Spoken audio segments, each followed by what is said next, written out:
Aladdin, and I am the founder of Professional Lunch. Today, we have a very special guest with us. Her name is Rachel. I'm going to give Rachel a chance to introduce herself and what she does. So, Rachel, thank you so much for being on the show. It's so good to have you here. Tell us who you are and what you do. My name is Rachel Asleson. I'm a co-owner and project manager at Reach Partners Inc. here in Fargo. Reach Partners started about, let's say early or late 90s. Okay. And has morphed from working on particular grants to helping all kinds of businesses and nonprofits in the area. Wow, how did you decide to start that business? So give me Well, a the lowdown. So I actually started at Reach Partners about 10 years ago. And I came to Reach Partners through my now business partner, Anita, who's been with Reach Partners since the beginning. Okay. At the onset, Reach Partners was working with 900 volunteers across the state of North Dakota to empower them and support them in their work of encouraging women to get cervical and breast cancer screenings. Like I said, that was the grant. Okay. That's what started, and it slowly morphed from doing that kind of work into a lot of event management, and from there, other kinds of project management as well. Okay. We've been a number of different kind of weird projects here and there, like ones that just don't fall out of the box naturally. Okay.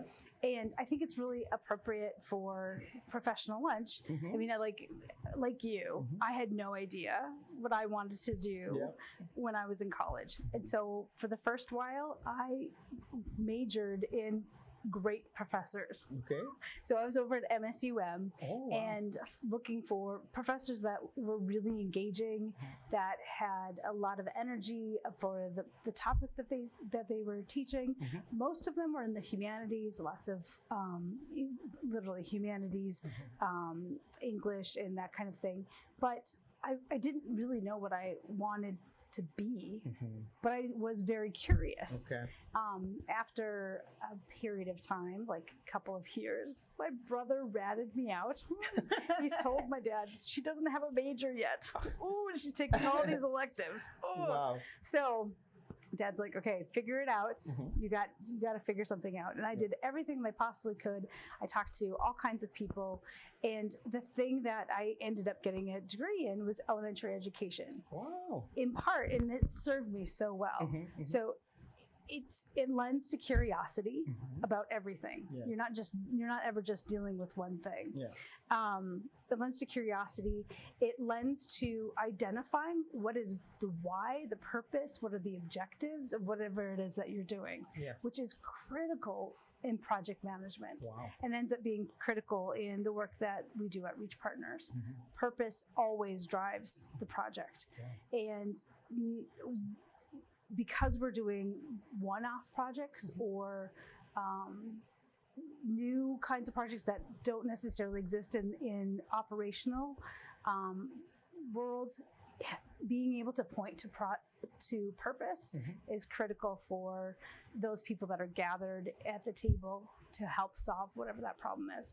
So elementary ed identified curiosity, identified purpose or objectives, and it was I could leave MSUM knowing that I could get a job if I wanted to. So I was gonna say, have you ever worked as in education, as a teacher or some sort? So right after my graduation, I ended up doing some substitute teaching, and I enjoyed it very much. But I also wanted to see what else was out there, and so I went to volunteer, and I went to go volunteer at the Yumcomb Center over in Moorhead.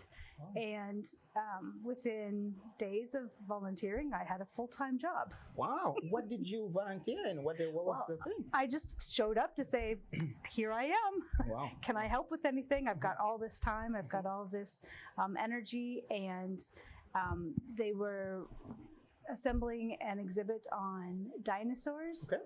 And they needed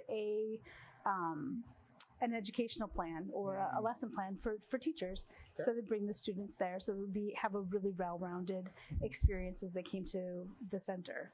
And so I helped with writing all that out and doing some of the research on what dinosaurs we were going to be showing. And like I said, shortly thereafter, I had a full-time job, and I worked in the MCOMs for 5 years doing exhibit and education management. Wow. And it filled those two things already, for purpose and curiosity. Wow, you have such a great story that I think many students here at your school, or even at any school, any colleges, can relate to. Yeah. Going to school and not knowing what you want to do after school, or picking a major maybe just out of pressure. That's something that a lot of students deal with.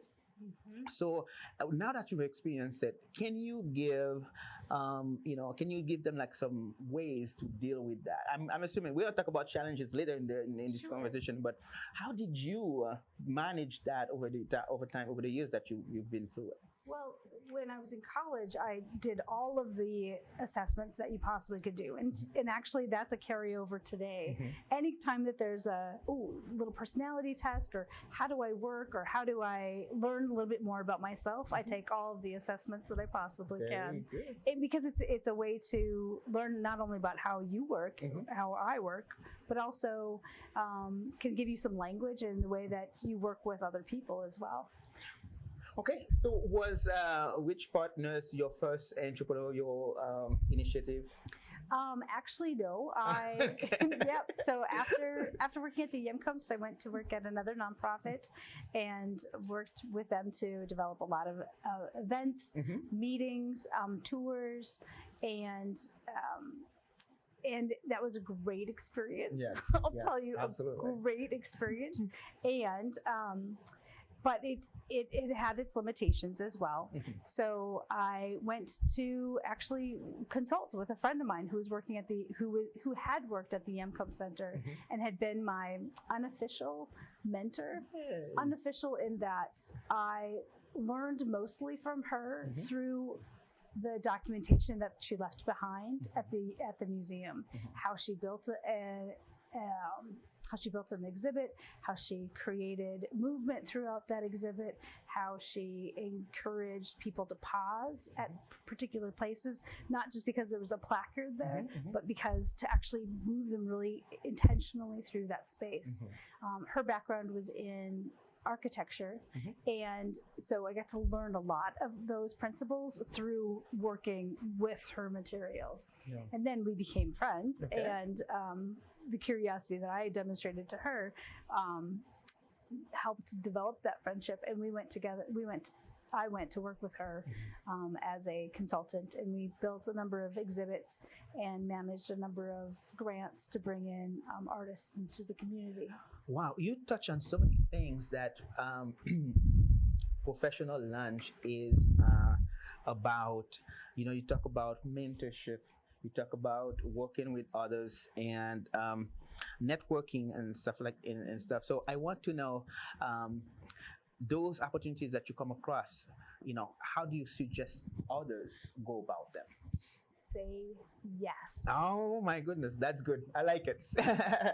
Do not refuse the opportunity. Say yes. I like it. I like it. Even if it feels like it's going to be a little bit scary or a little bit outside of your wheelhouse, really, everybody. I think more and more as I learned, we're all trying to figure it out every single day. Yes. And we all show up with just the very best that we have for the moment, and so does everybody too. Yes. And by saying yes to yes, I'm going to hold a camera for somebody. Yes. And yes, I'm going to meet Rico and we're going to have a conversation. I think saying yes is really important.